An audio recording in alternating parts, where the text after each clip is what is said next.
I estimate I've read nearly 600 science fiction novels, more than some, certainly less than others. Flashback more than 2 decades ago to my early 20s, maybe I'd read 30 or 40 novels at that point. Here's my best guess of how my 23-ish-year-old self would have ranked my top 10. Number 10, 2001 A Space Odyssey by Arthur C. Clarke. I felt guilty this year and last year that my top 150 science fiction books list and my top 210 list didn't feature Clarke's work higher. After passage of time and hundreds of more books read, the novel, while still excellent, suffers a bit in comparisons. Of course, there are a number of his books on the list, just not breaking into the top 20. This throwback device allows me to remedy that as I kick things off with his brilliant classic, 2001 A Space Odyssey. The first section of the book presents an alien artifact that appears about 1 million years ago in Africa. The giant artifact manipulates late ape, early man population to start making tools out of bones. This will obviously have a huge impact on the habit, life, culture of these human-esques. And then we fast forward hundreds of thousands of years of human evolution, environmental and climate changes, etc. And eventually we end up in 2001 and we have amazing space stations in orbit around the Earth and on the moon. While there is a great story here, what made me love 2001 is Clarke's typical style of explaining in excess everything about this world or these worlds. He captures the wonder and awe of everything that is interesting about considering our future discoveries in space and space travel. If I were to spend more time talking about this, I'd start telling you about Frank and David, their mission on the spaceship Discovery, and all the great interaction and conflict with the ship's onboard computer, the all-too-aware AI, HAL 9000. Number 9 is Caves of Steel by Isaac Asimov. It was a toss-up between this and I, Robot, and I recommend reading I, Robot before starting the Robot series. In this first book of the Robot series, R. Daniel Olival is introduced. Olival is a robot and an artificial intelligence that also appears in Asimov's Foundation series. In Caves of Steel, Olival is a detective, a representative of the Spacers, and is partnered with Lygie Bailey, a human detective. This is a future in which humans have colonized other worlds, and those who have left the Earth are known as Spacers. The novel is a pretty basic whodunit murder mystery. The real appeal of Caves is the same thing that makes the I, Robot stories great, that being the introduction of intelligent robots, ones that in this case look like humans, and the distrust, prejudice, cooperation, and other conflict that arises. I, Robot so masterfully introduced contradictions arising between Asimov's 3 laws of robotics, which include following orders from humans, not harming humans, or not allowing through inaction harm to come to humans. Number 8 is Barari by Lois McMaster Bujold. I barely edged this over the other Verkosigan novel that I read at the time, Shards of Honor. Both are great, and I either read them together as part of the Cordelia's Honor omnibus or as standalones. I suppose that's irrelevant, but what is relevant is the appeal of this book and of the whole series, and both books are great introductions to a fantastic character, Cordelia Naismith, and her love affair with Errol Verkosigan. Shards of Honor also introduces the planet Barari. In the novel Barari, we of course get much more of Barari, and what appealed to me most was the political world building. Strong political world building continues to be an easy hook for me as a reader.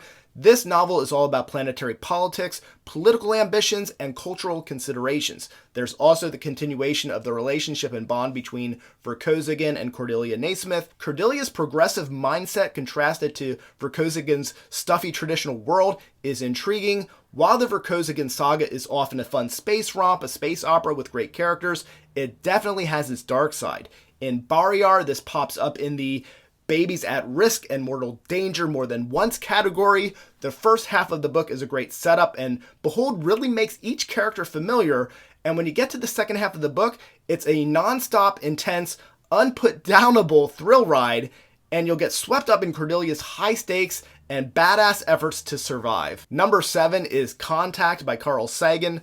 This is a first go-to when challenged to name a book and a movie where both were great. While the movie took some big liberties, mostly trimming main cast and more than making up for it with Jodie Foster, both are classics. This is the first Contact novel to blow my mind about the search for extraterrestrial life. First Contact is one of my top science fiction subgenres, and Sagan's Contact is the best of the best. In Contact is the perfect setup. Antenna arrays pick up sounds from deep space. When we discover the sounds are not random gibberish, Sagan stood up all the little hairs up on my young peach-fuzzed arms. Sagan also offered me and countless others the hope and logic that with the universe being so incredibly large, it would be such a waste of space if it's just us.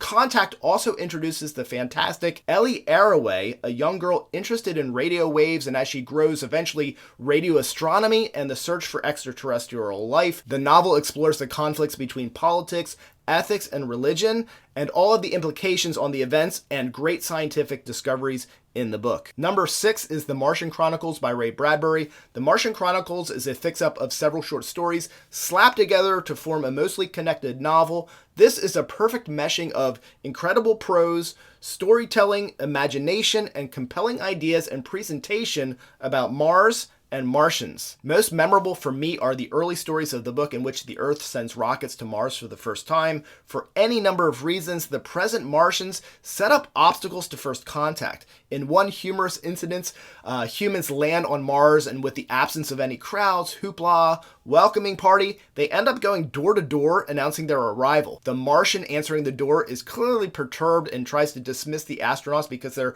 just too busy with cooking, cleaning, and other significant chores. This early story set the tone for interesting displays of Martian telepathy and misdirection. Through the novel and the subsequent stories, the Martians become more interesting and the human attempts for contact, interaction, and eventual potential colonization explore many interesting philosophical themes. Number 5 is Frankenstein by Mary Shelley. I was always a very sensitive kid, and I think that makes me a sucker for books where main characters are empathetic or different and just wanting to be accepted. There was no chance that books like Ender's Game and Frankenstein were not going to speak to me. This is one of the oldest science fiction books that you'll find. It's of course a classic and it's foundational. In Frankenstein, Victor Frankenstein spends his early life traveling and researching, studying science and with scientists, and eventually experiments and succeeds at reanimating dead human tissue and assembles and brings to life a humanish being. So shocked by what he's done, he rejects the creature, and the creature, who at its core just wishes to be loved and accepted. Not finding that love or affirmation, the creature goes cray-cray, as they say in ancient Latin.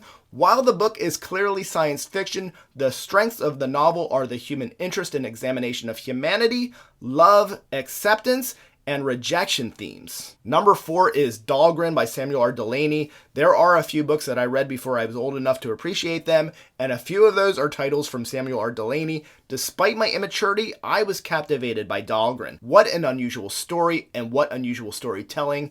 It should have been an obstacle that I was too young to be reading this inappropriate psychosexual stuff and heavy violence, and not seasoned enough to follow the, at times, stream of consciousness prose.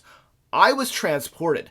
I was face to face with Bologna, the fictional Midwest city that never quite adds up, a city recently beset by disaster and host to a curious protagonist, just call him Kid for now, who's maybe not quite right in the head. Mr. Amnesia doesn't even know his name. It's also a book that upon finishing leaves you with a sense of what actually happened, or I think I know what happened, but let me now repeatedly second guess myself. The city is weird and mysterious. It was the home of millions, and now it's just a spattering of around 1,000. The atmosphere is violent, lawless, and salacious. Number 3 is Kindred by Octavia Butler. There's a tight handful of books that I could point to that nurtured my love of reading and science fiction prior to adulthood. Kindred is definitely one that further rocketed forward my habits during my college years. I took an African American literature elective in college, and as luck would have it, Kindred was one of a few books that we read during the semester. This was the first time that I really read and engaged in reading a book while also regularly discussing its meaning with others who were reading the same book. Kindred might just be the book that most locked me into being a lifelong reader and a lifelong science fiction reader. In Kindred, a young woman in 1970s California keeps blacking out and finding herself in the antebellum South. In a first trip back through time, she saves from drowning Rufus, the son of a slave owner. The initial hook is the what the heck is going on here, and the Oh boy, what's it going to be like for a person of color in modern times, ripped from the comfort of her life to experience the worst time period of American history in the South. Number 2 is Speaker for the Dead. Even to this day, I waffle over whether my best read was Speaker for the Dead or the number 1 book on this list. I read Speaker, the sequel to Ender's Game, nearly 30 years ago, and for the second time just last week. Surprisingly, I think my recent reread may just be my favorite reading experience of all time. The book gave me shivers throughout. Speaker, in many ways, is very much a departure from Ender's Game. 3,000 years have passed since the Bugger Wars, and Ender is no longer a child. He's in his mid-30s, and he's deeply affected by his actions in the war, as well as the stigma his name carries for the atrocities humanity considers him responsible for. He is reviled. One thing in his favor is that for everyone else, he's presumed long dead since it was 3,000 years in the past. Due to spending so much time in lightspeed travel experiencing relativistic time, Ender is not 3,000 years old.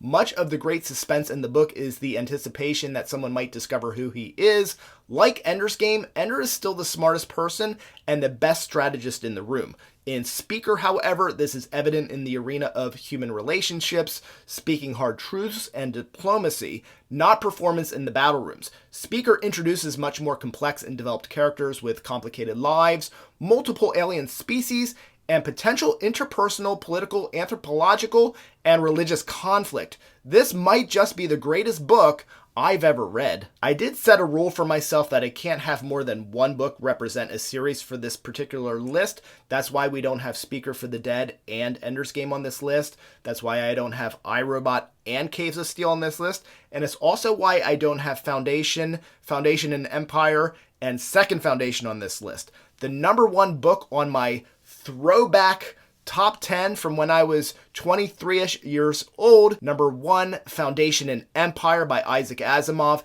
It's hard to not have the original Foundation represent the series on this list. The ideas that Asimov presented and the different brilliant scenarios that Harry Seldon navigates were absolutely astonishing to me.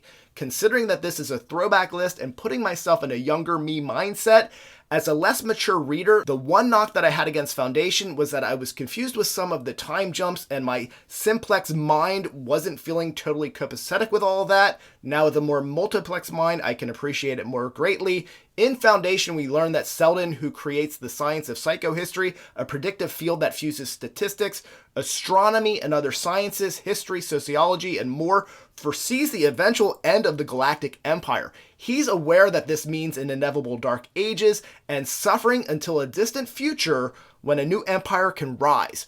Already we're getting hints here of Dune and Star Wars, not surprisingly, as neither would exist without Foundation. Let's not bury the headline. What makes Foundation and Empire number 1 on this list is the Mule. Foundation dazzles us with prediction after prediction from Seldon coming to pass. In the presented villain, the Mule, we see a wrinkle in the plan, a potential failure of Seldon's psychohistory to foresee a unique, mutant, brilliant superhuman being capable of mucking up the works. Considering the size and population of the galaxy and the law of large numbers, the Mule is an inevitability. The Mule, for me, remains one of the greatest character ideas in all of science fiction. Feel free to ask me to elaborate on that in the comments. Also, feel free to ask why I don't have Dune, a book I love, in this particular top 10. Thank you for watching. I'm Michael Everts, and this is Fit to be Read.